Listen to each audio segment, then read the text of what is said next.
Cái này là họ là này sẽ khám lại bớn là nó chết kiểu nằm tẻ tẻ hạt kiểu là hồi trước kiếp giả hở muốn động này mà này bị chạy bớn mạch ha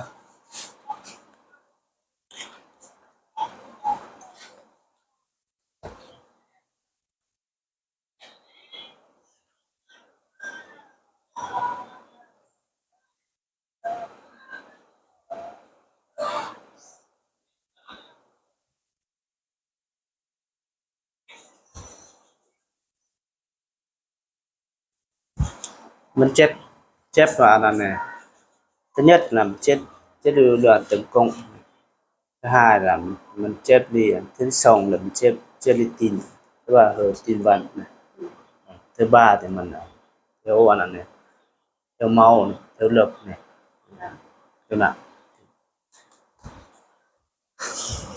thế thì cái chai của anh này của thì anh xem rồi thì và nói tiếng Thái đi khăn tay không soi với và khăn tay đấy thế nào để giúp em để ổn cho con. Em cảm thấy em bị hoa mắt chóng mặt lâu lâu thì em khám từ cách là 2 năm rồi, bị thiếu máu ấy, rồi huyết áp thấp này thì nhưng mà tại em cái bác sĩ đấy thì em không ấy mất bên đặc rồi, mới có ống có 2 tháng thôi. Thế là ví dụ như là ngày mấy năm trước đó cách là 2 năm rồi, cách đây 2 năm là gặp một bác sĩ. Cái vị thuốc của bác sĩ đấy kiếm cắt cho thì vẫn rất là hợp, nhưng mà hiện tại rất là không biết là hợp hay không hợp, lúc đấy thì nhiều việc lắm, không với lại là không biết là bản thân mình bị nặng như bây giờ đâu. Lúc đấy bây giờ là một ngày phải hoa mắt chóng mặt thế này thì phải bị hẳn 3-4 lần cơ mà.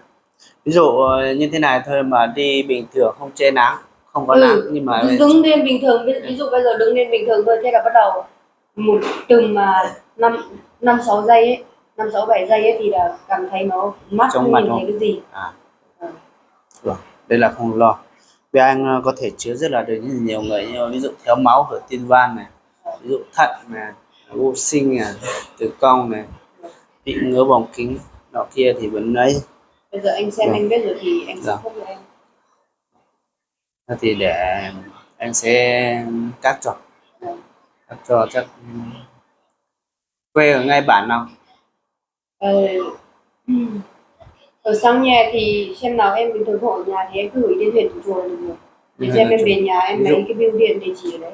Vâng. Ví dụ mà như tháng 2 tháng 3 tới phải không? Ví dụ khi nào mà dòng hết thuốc ấy, thì có thể bởi vì nếu mà bây giờ anh xác cho em phải là 2 tháng phải không? Đúng không? Thế thì sau này em xuống Hà Nội rồi thì gửi thẳng đến Hà Nội thôi.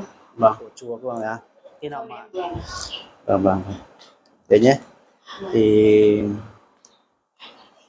thế nào sẽ được tốt đẹp khỏi bệnh thì anh có giúp em.